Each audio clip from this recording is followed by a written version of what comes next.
আসসালামু আলাইকুম বন্ধুরা, আজকে আমি দেখাবো আমরা অনেক সময় ভাত রান্না করি, ভাত নরম হয়ে যায়। তো অনেকেই ওই নরম ভাত খান না, ফেলে দেন। তো আমরা ভাত ফেলে না দিয়ে একটা সুন্দর রেসিপি দেখাবো, যেটা সুস্বাদু এবং খাদ্যের উপযোগী হয়ে ওঠে।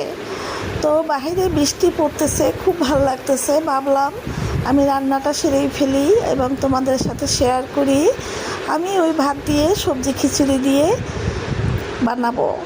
তো আমি প্রথমে কুটে রেখেছি, পেঁয়াজ কুচি করেছি, কাঁচামরিচ এনেছি এবং গরুর মাংস ছোট ছোট করে টুকরো করেছি, সাথে সবজিতে আমার ফ্রিজে ছিল বেগুন, করলা, মিষ্টি কুমড়া, আলু, এগুলাই ছোট ছোট করে টুকরো টুকরো করেছি, যাতে স্বাদ দ্বিগুণ হয় তাই। তো এগুলো ভালো করে ধুয়ে নিলাম।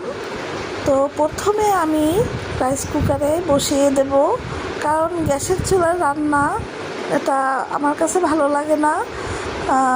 সবজি খিচুড়িটা রাইস কুকারেই বেশি ভালো হয়, কারণ এটা অটোমেটিক বন্ধ হয়ে যায়, হওয়ার পরে তো নিচ থেকে লাগারও সম্ভাবনা থাকে না। তো আমি প্রথমে রাইস কুকারে তেল দিলাম, পেঁয়াজ কুচি দিলাম, শুকনো মরিচ ছিঁড়ে দিলাম, কাঁচামরিচ দিলাম।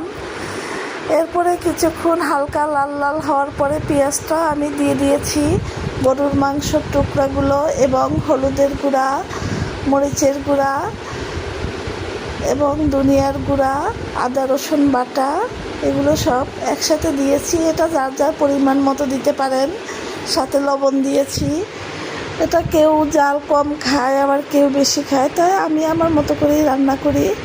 এটা আপনারা আপনাদের পরিমাণ মতো করে দিয়ে দিবেন। যাই হোক, তো আমি এটা দেওয়ার পরে অনেকক্ষণ কষাবো, ভালো করে কষিয়ে নিতে হবে, যাতে মাংসের ভিতর মশলাগুলো প্রবেশ করে।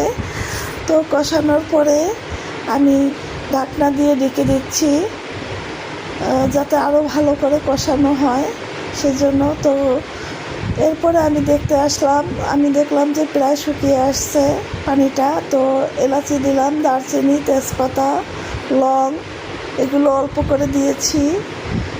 তো এটা দিলে গ্রানটা খুব সুন্দর হয় খিচুড়ির। তো আমি কিছু মুসুরি ডাল এবং কিছু খেসারি ডাল দিয়েছি এর ভিতরে। দেওয়ার পরে কিছুক্ষণ নাড়াচাড়া করে আবার ডেকে দিলাম ঢাকনা দিয়ে ভালো করে কষানোর জন্য।